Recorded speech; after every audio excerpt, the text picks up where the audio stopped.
नमस्कार दोस्तों, एग्जाम मित्र में एक बार फिर से आपका स्वागत है। आशा करता हूँ आप सभी अच्छे होंगे। तो दोस्तों, इस वीडियो में हम बात करेंगे AIIMS BSc nursing and paramedical. इनसे रिलेटेड आपके काफ़ी सारे डाउट थे एम्स बीएससी नर्सिंग के, आपकी काउंसलिंग से रिलेटेड, डॉक्यूमेंट से रिलेटेड। तो ऑलमोस्ट जो भी आपके डाउट हो सारे इस वीडियो में क्लियर हो जाएंगे।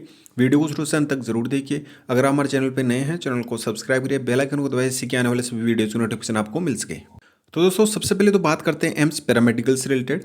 तो एम्स पैरामेडिकल का अभी तक रिजल्ट है वो जारी नहीं किया गया है। तो काफ़ी सारे candidate AIIMS BSc honours nursing की जो मेरिट लिस्ट जारी की गई है उसमें अपना रिजल्ट चेक कर रहे हैं। तो दोस्तों, एम्स पैरामेडिकल का रिजल्ट अभी तक जारी नहीं किया गया है। उसकी मेरिट लिस्ट आएगी और उस मेरिट लिस्ट में जो कैंडिडेट एलिजिबल रहेंगे वो काउंसलिंग में पार्टिसिपेट कर सकते हैं। जिस तरीके से ऑनर्स नर्सिंग की जो प्रोसेस कंडक्ट करवाई जा रही है, सेम वही प्रोसेस आपके पैरामेडिकल के लिए भी रहने वाली है। तो जैसे ही एम्स पैरामेडिकल का रिजल्ट आएगा, आपको हमारे चैनल पे वीडियो माध्यम से जानकारी प्रोवाइड करवा दी जाएगी। तो एम्स पैरामेडिकल वाले कैंडिडेट पैनिक ना हो।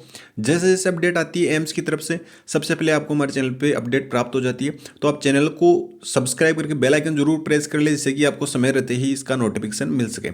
अब नेक्स्ट बात आती है एम्स बीएससी ऑनर्स नर्सिंग के कैंडिडेट के लिए। तो जो डॉक्यूमेंट अपलोड वाली जो अभी प्रोसेस ऑनगोइंग है, तो उससे रिलेटेड काफ़ी सारे डाउट आ रहे हैं जो ऑलमोस्ट हर एक कैंडिडेट का ही है। तो सबसे पहले तो ये कि जो डॉक्यूमेंट अपलोड किए हैं उन कैंडिडेट को ये पता नहीं चल पा रहा है कि उनका डॉक्यूमेंट अपलोड हुआ है या नहीं हुआ, वो किस तरीके से चेक करें।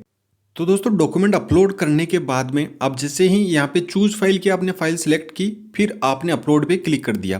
तो अपलोड पे क्लिक करने के बाद में आपका डॉक्यूमेंट अपलोड हो जाएगा। अब आपको कैसे पता चलेगा? तो आप पहले यहाँ पे देखेंगे तो यहाँ पे अपलोड सर्टिफिकेट नेम है, यहाँ पे आपको कुछ भी शो नहीं करेगा, लेकिन आप अपलोड कर देंगे यहाँ पे। तो उसके बाद में जो आपने अपनी फाइल का नाम रखा था, जैसे एक कैंडिडेट है सर्टिफिकेट SC कैटेगरी .pdf, इन्होंने SC का अपना सबमिट किया है। मैंने SC और ST से रिलेटेड पहले भी आपको बताया कि अभी EWS और OBC नॉन क्रिमिलियर का ही रिक्वायर किया जा रहा है। SC ST के लिए कहीं भी मेंशन नहीं किया गया है, लेकिन यहाँ पे डिपेंड करता है। अगर आप अपलोड करना चाहते हैं तो कर सकते हैं, इसमें कोई भी दिक्कत नहीं होने वाली है।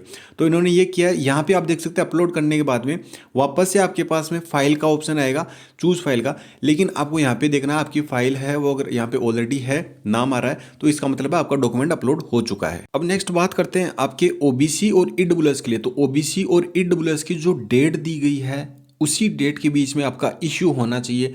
इश्यू का मतलब है कि आपके पास में जो इश्यू डेट है, आपके जो डॉक्यूमेंट है उस पर वो मेंशन रहनी चाहिए। आपने कब अप्लाई किया है, कब नहीं किया है, डजेंट मैटर, वो मायने नहीं रखता है कि आपने पहले अप्लाई कर दिया लेकिन आपकी जो इश्यू डेट है वो आपकी बाद की है या पहले की है।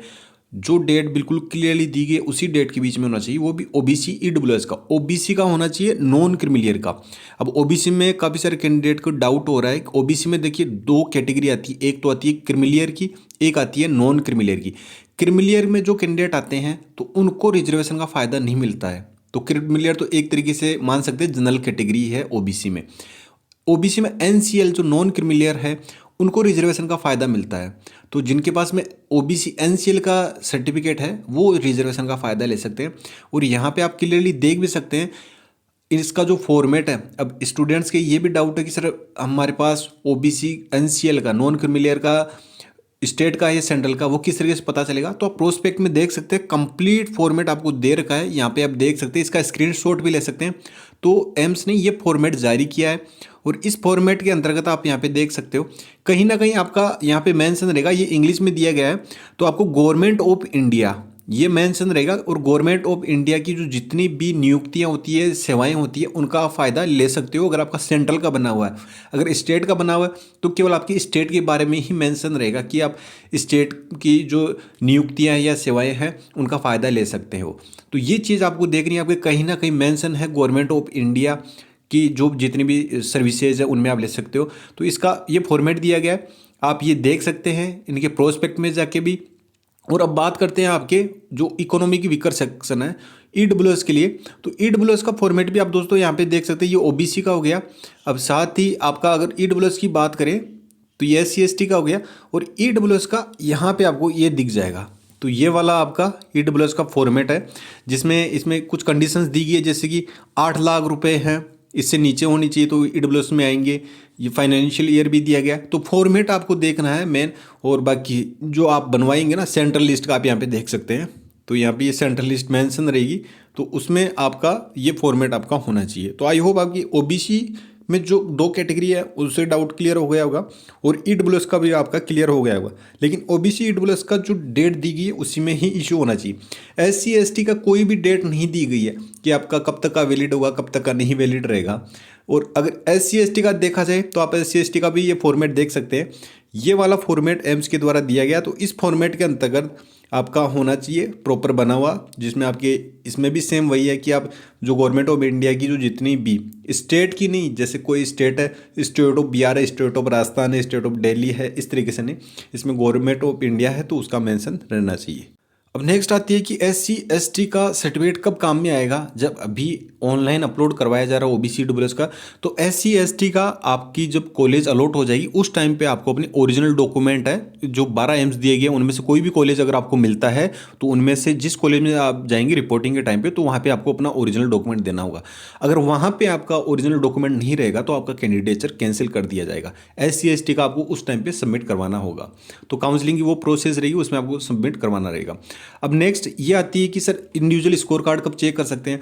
तो दोस्तों इंडिविजुअल स्कोर कार्ड का कोई भी लिंक एक्टिवेट नहीं किया गया है। एम्स का इस साल इस तरीके से परेशानी खड़ी करना, तो ये स्टूडेंट के लिए काफ़ी बड़ा इश्यू हो चुका है, क्योंकि एम्स ने अपने जो भी नोटिफिकेशन जारी किया गया है उसकी 1 दिन या 2 दिन बाद में अपनी प्रोसेस स्टार्ट की है। तो ये देखने वाली चीज़ है कि इस बार ये इंडिविजुअल स्कोर का कब तक जारी किया जा सकता है। जैसे ही एम्स की ऑफिशियल वेबसाइट पे इसकी अपडेट आएगी आपको वीडियो के माध्यम से जानकारी प्रोवाइड करवा दी जाएगी। अभी फिलहाल इंडिविजुअल स्कोर कार्ड से रिलेटेड कोई भी इन्फॉर्मेशन नहीं दी गई है। वैसे इनकी जो मेरिट लिस्ट दी गई थी उसमें इन्होंने क्लियर मेंशन किया था कि इंडिविजुअल स्कोर कार्ड भी चेक कर सकते हैं, लेकिन लॉगिन करने के बाद में वहाँ पर कोई भी लिंक नहीं दिया गया। अब नेक्स्ट ये है कि जिनका लिस्ट में नाम है केवल वही डॉक्यूमेंट अपलोड कर सकते हैं। तो दोस्तों एक कॉमन सेंस वाली चीज़ है कि जिनका लिस्ट में नाम है केवल वही एलिजिबल है फर्स्ट राउंड और सेकंड राउंड ऑनलाइन काउंसलिंग के लिए, तो वो अपलोड करेंगे। तो ये देखा जाए तो उनके लिए है। लेकिन अगर आप फिर भी आपकी इच्छा है कि हमें भी डॉक्यूमेंट अपलोड करना है सेल्फ सेटिस्फेक्शन के लिए, तो आप कर सकते हो, कोई भी दिक्कत नहीं है, क्योंकि लिंक सभी को शो हो रहा है, चाहे जनरल का हो, ईडब्ल्यूएस, ओबीसी, एससी, एसटी सभी को शो हो रहा है। लेकिन जब आप एलिजिबली नहीं हो फिर आप डॉक्यूमेंट अपलोड करोगे तो उससे क्या सेंस निकलेगा, थोड़ा सा आपको सोचने वाली है। क्योंकि इस तरह काफ़ी सारे मैसेज इंस्टाग्राम पे कि सर हमारे लिस्ट में नाम नहीं है, क्या हम भी डॉक्यूमेंट अपलोड करें, हमें भी क्या आगे की प्रोसेस करनी होगी। तो आप एलिजिबल नहीं हो तो फिर आपको करने से क्या सेंस रहेगा। अब दोस्तों नेक्स्ट आपकी जैसे जैसे काउंसलिंग प्रोसेस ऑनगोइंग रहेगी, अभी आपकी डॉक्यूमेंट अपलोड तक की जो प्रोसेस है वो आपकी 9 जनवरी 2022 तक की है। और जिन कैंडिडेट ने एप्लीकेशन फॉर्म में अपनी कैटेगरी मेंशन कर रखी है, आपकी ओबीसी, ईडब्ल्यूएस, ओबीसी में नॉन क्रिमिनल, जब भी मैं ओबीसी बोलूँ तो नॉन क्रिमिनल समझ के ही चलिए, ओबीसी, ईडब्ल्यूएस, एससी, एसटी, और उन्होंने अपना डॉक्यूमेंट अपलोड नहीं किया है तो दोस्तों उनका कैंडिडेचर कैंसिल नहीं होगा, उनको जनरल कैटेगरी में काउंट किया जाएगा और उसी के अकॉर्डिंग और उनका स्कोर बन पा रहा है तो उनको जनरल कैटेगरी से सीट अलॉट की जाएगी। अगर जनरल कैटेगरी के अंतर्गत उनका स्कोर नहीं बन पा रहा है, एससी एसटी में बन रहा था, वो काउंसलिंग में पार्टिसिपेट कर पा रहे थे, लेकिन जनरल कैटेगरी अंतर्गत नहीं बन पा रहे, तो फिर वो एलिजिबल नहीं रहेंगे, उनका कैंडिडेचर कैंसिल कर दिया जाएगा। तो दोस्तों आई होप आपकी जो भी डाउट थे वो सारे के सारे क्लियर हो गए होंगे। और ओपन राउंड से रिलेटेड दोस्तों जैसे ही अपडेट आई, ओपन राउंड का फर्स्ट राउंड और सेकंड राउंड काउंसलिंग होगी, उसके बाद में ओपन राउंड होती है। जैसे कि फर्स्ट राउंड काउंसलिंग में काफ़ी सारे कैंडिडेट होते हैं जिनके पास में सर्टिफिकेट नहीं होता, जैसे suppose that SC, ST, OBC, EWS के हैं तो फिर उनको जनरल कैटेगरी में लिया जाता है, लेकिन जनरल में भी वो कट ऑफ में नहीं आते हैं तो फिर उनका कैंडिडेचर कैंसिल हो जाता है, फिर वो सेकंड राउंड काउंसलिंग के लिए वो सीट वैकेंट रहती है। सेम यही सेकंड राउंड काउंसलिंग होती है तो फिर ओपन राउंड के लिए काफ़ी सारी सीटें हैं वो वैकेंट रह जाती है। इतनी भी नहीं रहती क्योंकि लास्ट टाइम इतनी रही थी 150 to 200 के बीच में, इस बार नहीं रहने वाली। लास्ट टाइम जो सेंट्रल का सर्टिफिकेट से रिलेटेड काफ़ी सारे कैंडिडेट को इश्यू था तो उन्होंने अपना नहीं बनवाया था, तो इस वजह से वो कट ऑफ के दायरे में नहीं आ पाए और वो बाहर हो गए थे। इस बार ऑलमोस्ट सभी कैंडिडेट के पास में है तो इस बार इतनी सीटें वैकेंट नहीं रहेगी ओपन राउंड में। बाकी दोस्तों जैसे ही अपडेट आएगी आपको चैनल पे वीडियो माध्यम से जानकारी प्रोवाइड करवा दी जाएगी। तो ऑलमोस्ट आपके जो भी डाउट हो सारी क्लियर हो गए होंगे। वीडियो पसंद आए वीडियो को लाइक करें, शेयर करें। धन्यवाद। जय हिंद, जय भारत।